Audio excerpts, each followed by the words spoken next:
Hello everyone, তোমরা সবাই কেমন আছো? আশা করছি খুব ভালো আছো, আর আমিও খুব ভালো আছি। তো আজকে আমি আমার গোপাল ভাইকে স্নান করাচ্ছি, ভাবলাম তোমাদের সাথে ভিডিওটা শেয়ার করি।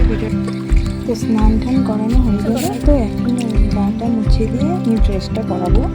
দেখো, যদি আমার ভিডিওটা তোমাদের ভালো লাগে তাহলে অবশ্যই লাইক, কমেন্ট, শেয়ার, এবং আমার চ্যানেলটিকে এখনও যারা সাবস্ক্রাইব করেনি তারা প্লিজ সাবস্ক্রাইব করে দিও।